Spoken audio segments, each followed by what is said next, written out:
बिहार वैसे तो कई परंपराओं के लिए पहचाना जाता है। 2005 से लेके आज तक जो सरकार बड़का जुत्था पार्टी के साथ जनता दल ने बनाया, उस सरकार ने भी कुछ परंपरा स्थापित किया है और वो परंपरा है एस्टीमेट घोटाले। जैसे कि कोई सरकारी सामान खरीदना है तो कहां से खरीदा जाएगा, उसका रेट बाजार के रेट से 5 गुना ज्यादा होगा। किसी बिल्डिंग का, रोड का, सड़क का, पुल का, पुलिया का निर्माण कार्यक्रम में भी एस्टीमेट बनाया जाएगा। प्रपोजल पहले लाया जाएगा, एस्टीमेट बनेगा, फिर एस्टीमेट जो बाजार का भाव होता है, फर्ज कीजिए कि कोई एक मकान बन रहा है, उसका 2000 रुपया स्क्वायर फीट लगता है, तो बिहार सरकार सीधे 8-9 हजार स्क्वायर फीट कर देगी और वो बढ़िया से पास होते होते पास हो जाएगा इसकी, जबकि उतना पैसा लगना नहीं है, कम पैसे में वो चीजें हो सकती है। तो ये मशहूर है हमारे यहाँ, ये भी एक परंपरा है हमारे यहाँ की परंपरा है ना, सहिष्णुता है हमारे यहाँ, हमारा इतिहास है, गौरवपूर्ण इतिहास है हमारा। एक ये भी इतिहास बनता चला गया, 20-25 साल का इतिहास कोई छोटा इतिहास नहीं। हाल के दिनों में यह इतिहास रचा गया पुल निर्माण के संबंध। अभी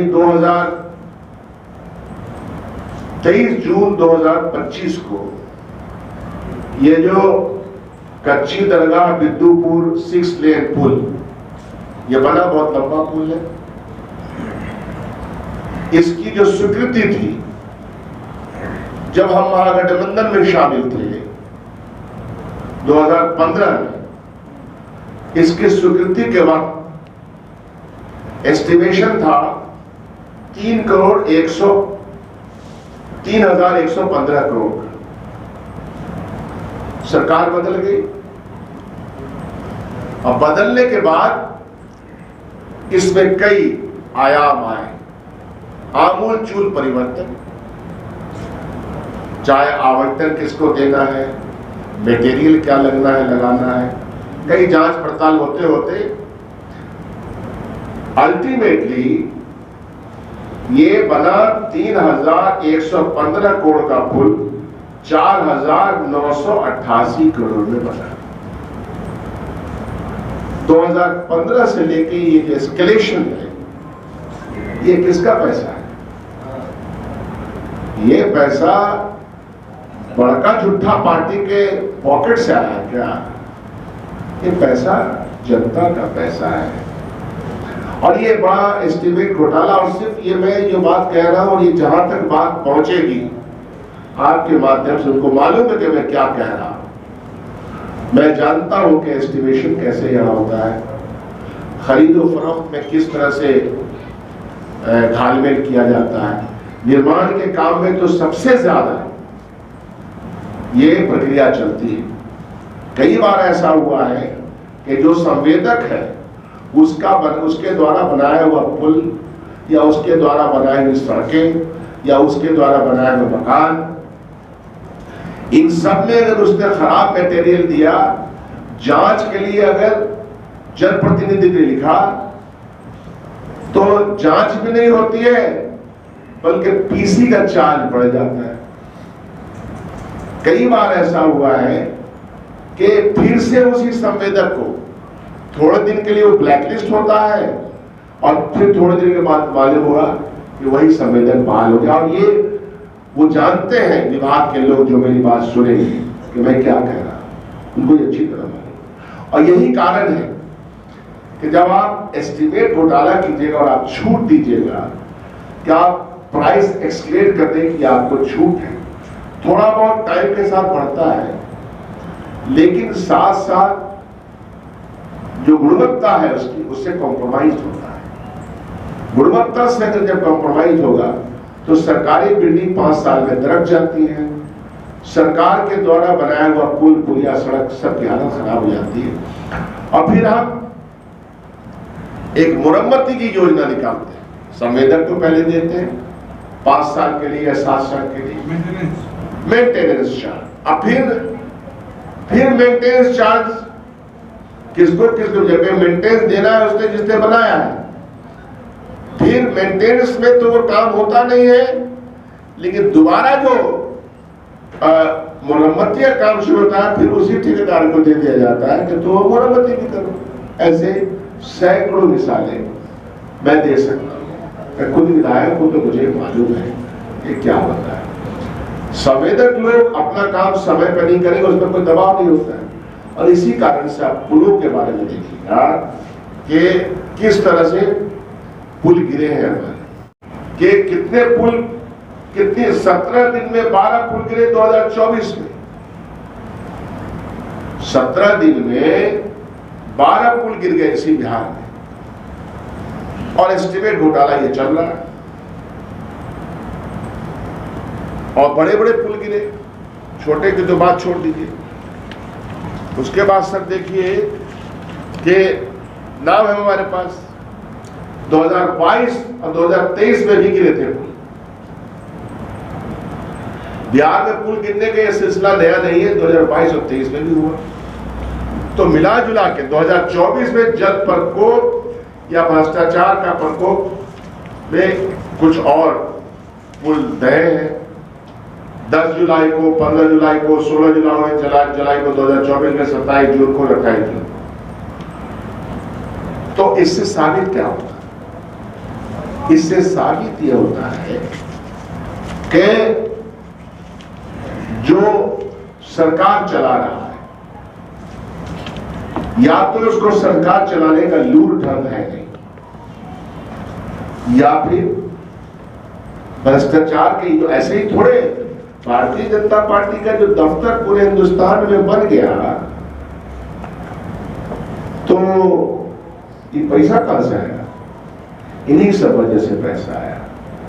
बड़े बड़े दफ्तर बन गए सैकड़ों की तादाद में। बिहार के 38 जिले में 3 करोड़ 4 करोड़ का दफ्तर कहां से बन गया? इन्हीं पैसों के माध्यम से बड़का झूठा पार्टी, आप लोग समझ रहे हैं, बड़का झूठा पार्टी हमने नहीं कहा बीजेपी को, माननीय मुख्यमंत्री जी ने खुद कहा है। मैं उनके शब्द दोहरा रहा हूं। मैं तो उनकी बड़ी इज्जत करता हूं व्यक्तिगत तौर पर, और उनको परेशान जो है सो भाजपा के लोग ही करते हैं। अच्छा, इस सिलसिले में एक और मजेदार बात है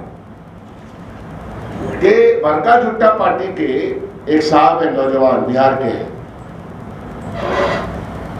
उनके पिताजी तो बहुत जुझारू थे, दलित समाज के लिए काम करते थे। तो उनके साहबजादे कैबिनेट में मिनिस्टर भी हैं। वो हाजीपुर का दौरा करते हैं और वो कहते हैं कि बहुत खराब हालत है सड़क, गजब है।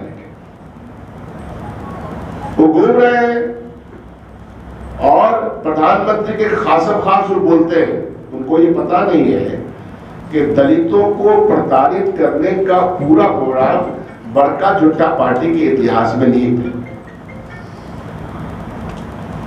दलितों को परेशान करने का, दलितों के आरक्षण छीनने का, सरकारी व्यवस्था को प्राइवेट व्यवस्था में बदलने का पूरा प्लान बड़का झूठा पार्टी के पास है, जिसके सपोर्ट में ये सपूत्र खड़े हैं जो अपने आप को दलित नेता कहते हैं।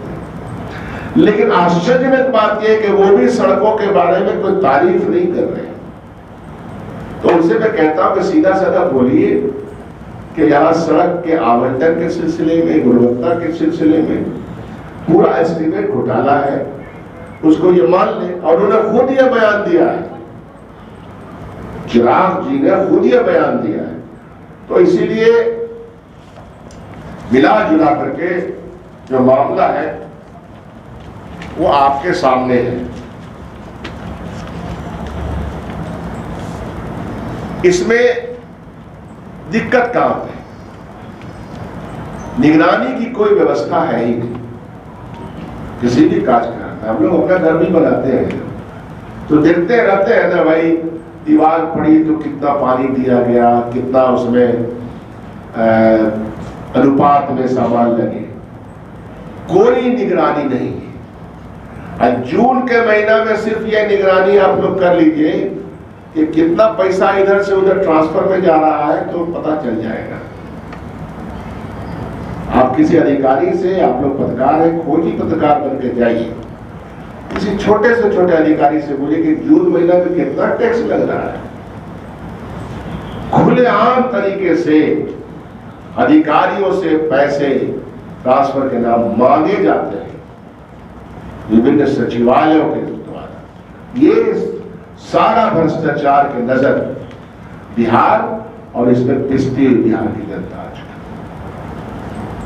इसलिए आपसे हमारा ये आग्रह है कि जब ये लोग पीसी करते हो तो उनसे ये सब सवाल जो कर रहे हैं, हम तो कहते हैं कि है हिम्मत इस बड़का जुट्टा पार्टी के साथ की डबल इंजन की सरकार को, तो डिबेट कर ले, जगह का नाम बताए और वो लाए, श्वेत पत्र लाए, व्हाइट पेपर लाए कि हमने क्या किया, और हम बताएंगे कि आपने कौन सा काम किस तरह से किया।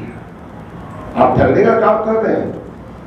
बिहार के लोगों को आप अच्छी सड़क नहीं दे पा रहे हैं, अच्छी बिल्डिंग नहीं दे पा रहे हैं, और सब डिपार्टमेंट का तो बात छोड़ दीजिए। तो आज का प्रेस कॉन्फ्रेंस इन्हीं बातों पे था। एस्टिमेट, तो जितने भी एस्टिमेट हुए उसका जांच कर रहे हैं कि दूर पे काम 10 रुपए कैसे हुआ, क्यों हुआ, कौन कौन अधिकारी थे, किनका किनका उसमें साइन था, तब अंदाजा हो जाएगा। दूध का दूध, पानी का पानी तब हो जाएगा। धन्यवाद। कोई प्रश्न हो इस सिलसिले में बात कर सकते हैं। स्वास्थ्य है, बिल्डिंग तैयार हुई है, क्या आपको लगता है इस समय भी भ्रष्टाचार की असर आपको? मैंने तो डिपार्टमेंट के नाम बताए। इंफ्रास्ट्रक्चर का कोई भी विभाग, चाहे वो भवन का हो, सड़क का हो, स्कूल भवन हो, पंचायत भवन हो, सड़क हो, पुल हो, पुलिया हो, इनके विभाग है ना। हेल्थ डिपार्टमेंट के द्वारा हॉस्पिटल हो। मैं तो आप लोगों से कहता हूं कि आप लोग कृपा करके किसी एक जगह चले जाएं और इनका डिटेल प्रोजेक्ट रिपोर्ट खुद मंगवा लें, उसकी स्टडी कर लें। थोड़ी मेहनत लगेगी, 2 दिन जिस स्थान पे जिसका आपने डिटेल प्रोजेक्ट रिपोर्ट लिया है वहां जाकर के देखिए। मैंने तो अपने इलाके में एक इंजीनियर को खामोशी से भेजा कि देखो कि पुल निर्माण में जो सरिया लग रहा है उसकी क्या सिचुएशन है, पकड़ेंगे, सस्पेंड करवाएगा, जांच बिठा दिया। तो ये थोड़ा आप लोग भी कीजिए, यही फैक्ट है। इन्हीं सब चीजों से माल कमा रहे हैं लोग, तभी देखते नहीं है कितना मजा में आए। घर में इटालियन टाइल्स लग रहा सबके, कहां से आ रहा है, किसके घर नहीं लग रहा है, पर इसकी भी जांच करवा लीजिए। हमने कहा, बोलिए कि शकील अहमद खान ने, कांग्रेस पार्टी ने कहा है कि जितना आवंटन आपको, जैसे हमको कोई मकान मिलेगा तो एक आवंटन होता है, तो आवंटन में आपके घर में इटालियन टाइल्स कहां से लगा भाई? अगर आपने अपना लगा तो सब कुछ पब्लिक स्क्रूटनी में होना चाहिए ना। तो ये आपको इशारा दे दिया, ये जो सुने उनको समझ आ जाएगा, बोल दोगे। धन्यवाद।